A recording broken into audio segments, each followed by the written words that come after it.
మనం ఒక్కొక్క కార్యక్రమాన్ని అమలు పరుస్తూ ఉన్నాం. మరి ఈరోజు విద్యార్థులతో ర్యాలీ, అదేవిధంగా పచ్చదనం మీద ర్యాలీతో స్కూల్లో ఉపన్యాస కార్యక్రమాలు, తర్వాత వ్యాసరచన పోటీలు కూడా నిర్వహించమని మనము ప్రధానోపాధ్యాయులకు అందరికీ కూడా ఆదేశాలు ఇవ్వడం జరిగింది. ఎందుకంటే మీరు భవిష్యత్తు పౌరులు మీరే కాబట్టి మరి ఏ విధంగా మనము ఉండాలి అనేటువంటి దాని మీద మీకు అవగాహన కల్పించడంతో పాటు మరి ఈరోజు ర్యాలీ ద్వారా గ్రామంలో ఉన్నటువంటి ప్రజలందరికీ కూడా ఎందుకు చేస్తున్నారు అంటే స్వచ్ఛదనం పచ్చదనం అనే కార్యక్రమాన్ని ప్రభుత్వం టేకప్ చేసింది కాబట్టి దాంట్లో ఉన్నటువంటి అంశాలన్నీ కూడా మనం అమలుపరచాల్సినటువంటి బాధ్యత ఉంది కాబట్టి వాళ్ళు కూడా తెలుసుకోగలుగుతారు అనేటువంటి ఉద్దేశంతో మనం ఈ ర్యాలీ కార్యక్రమాలు అనేటువంటి నిర్వహిస్తాము. ప్రధానంగా ప్లాస్టిక్ నిషేధం మనకు తెలుసు. ఈరోజు ప్రతిరోజు చూస్తున్నాం ప్లాస్టిక్ అనేటువంటిది ఎట్లా యూజ్ చేస్తున్నాం. ఎక్కడ పోయినా కూడా ప్లాస్టిక్, వాటర్ తాగాలన్నా ప్లాస్టికే, షాప్కి వెళ్ళాలన్నా ప్లాస్టికే. దీనివల్ల కూడా అది ఎందుకంటే భూమిలో కలిసిపోయేటువంటి తత్వం దాంట్లో లేదు కాబట్టి అది పర్యావరణానికి ఎంతో హానికరమయ్యేటువంటిది ఉంది. అదేవిధంగా మనం ఎవరి ఫ్రైడే కూడా డ్రై డేగా నిర్వహిస్తూ ఉన్నాం. అంటే ప్రధానంగా ఈ గ్రామంలో విలేజ్లో ఉన్నటువంటిది మీరే కాబట్టి మీరు పేరెంట్స్ కూడా అవగాహన కల్పించాలి.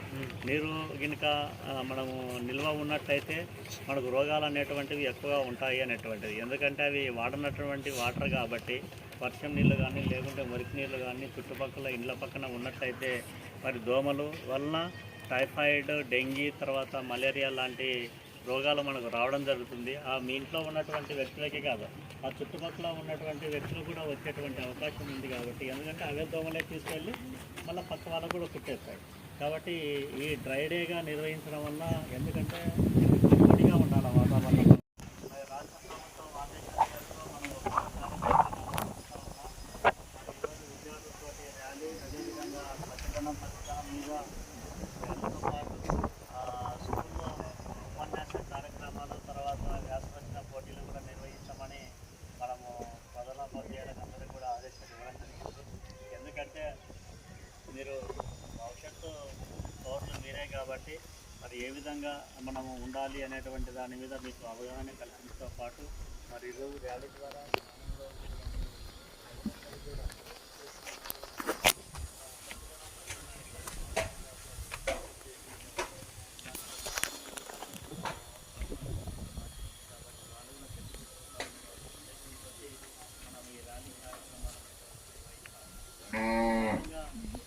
నిషేధం ఈరోజు ప్రతిరోజు చూస్తున్నాం ప్లాస్టిక్ అనేటువంటిది ఎట్లా యూజ్ చేస్తున్నాం. ఎక్కడ పోయినా కూడా ప్లాస్టికే, వాటర్ తాగాలన్నా ప్లాస్టికే, షాప్కి వెళ్ళాలన్నా ప్లాస్టికే. దీనివల్ల కూడా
అదేవిధంగా వాటర్ ట్యాంక్స్ అవన్నీ శుభ్రం చేసుకున్నాం. ఇవన్నీ కూడా కార్యక్రమాలు మనం చేస్తాం కాబట్టి దీని పేరే మనం పచ్చదనం అనే కార్యక్రమం టేకప్ చేసిన గవర్నమెంట్.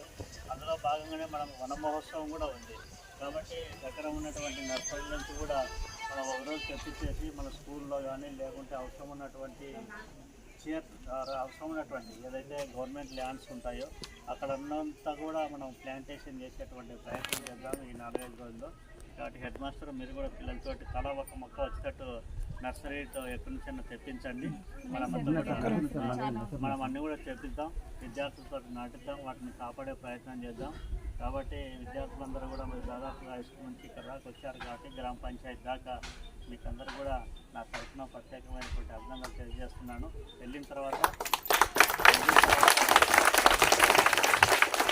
తర్వాత మళ్ళీ 6 సార్లు చెప్తారు మీకు ఎస్ఏ రైటింగ్, తర్వాత ఉపన్యాస కార్యక్రమాలు, దాంట్లో కూడా పార్టిసిపేట్ కానీ ఈ కార్యక్రమాలన్నీ ప్రభుత్వం నిర్దేశించిన కార్యక్రమాలన్నీ కూడా విజయవంతం చేద్దాం. మనం సెక్రటరీ గారు కొత్తగా వచ్చారు గ్రామానికి. మీ బడి బాగుండాలంటే సెక్రటరీ చూస్తున్నారా, వర్కర్స్ని పంపిస్తారు, చుట్టుపక్కల అన్నీ శుభ్రంగా ఉండేటట్టు. తర్వాత మనకు ఉన్నటువంటి మరుగుదొడ్లు అవన్నీ కూడా ఒక వర్కర్ని ఇవ్వడం జరుగుతుంది, అక్కడంతా కూడా శుభ్రం చేసే విధంగా. కాబట్టి మేడం చూసుకుంటారో రోజు కార్యక్రమాలన్నీ కూడా. కాబట్టి మేడం కూడా వెల్కమ్ చెప్పండి.